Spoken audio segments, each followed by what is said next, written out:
Hello అండి, welcome to my channel. ఈరోజు మనం శంకర్ ఫిష్ ఫ్రై అయితే చేసుకుందాము. దీనికోసం ముందుగా ఉప్పు, కారం, పసుపు, మిరియాల పొడి, ధనియాల పొడి, అలాగే కార్న్‌ఫ్లోర్, చికెన్ మసాలా తీసుకుందాము. ఇందులో ఒక నిమ్మకాయ పిండేసుకుందామండి. ఇవన్నీ బాగా మిక్స్ చేసుకుందాము. ఇప్పుడు ఇందులోనే ఒక స్పూన్ అల్లం వెల్లుల్లి పేస్ట్ వేసి మసాలా మొత్తం రెడీ చేసుకున్న తర్వాత దీన్ని నీట్గా ఫిష్‌కి పట్టించాలి.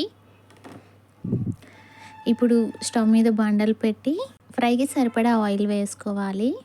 మనం ఇలా మసాలా పట్టించిన ఫిష్ని ఒక్కొక్కటి అంటే బండలకి సరిపోయే అన్ని వేసుకొని నీట్గా సిమ్లో ఉంచుకొని, సిమ్ టు మీడియం ఫ్లేమ్లో ఉంచుకొని నీట్గా ఫ్రై చేసుకుందాము.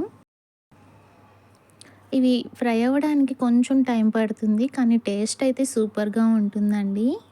కొంచెం క్రిస్పీగా ఆ టేస్ట్ చాలా బాగుంటుంది. ఈ ఫిష్లో ముళ్ళు అనేవి తక్కువ ఉంటాయి, అవి కూడా సాఫ్ట్గా ఉంటాయి. మీలో ఫస్ట్ టైం ఫిష్ ట్రై చేసే వాళ్ళైతే ఈ ఫిష్ని అయితే ట్రై చేయండి. ఈ ప్రాసెస్లో కనుక చేశారంటే టేస్ట్ కూడా సూపర్గా ఉంటుంది. ఇలా రెండు వైపులా కాల్చుకున్న తర్వాత మనం వీటిని సర్వింగ్ బౌల్లోకి తీసేసుకుందాము. ఇలా మొత్తం కాల్చుకున్నామంటే ఫిష్ ఫ్రై రెడీ అయిపోతుంది. Thank you for watching.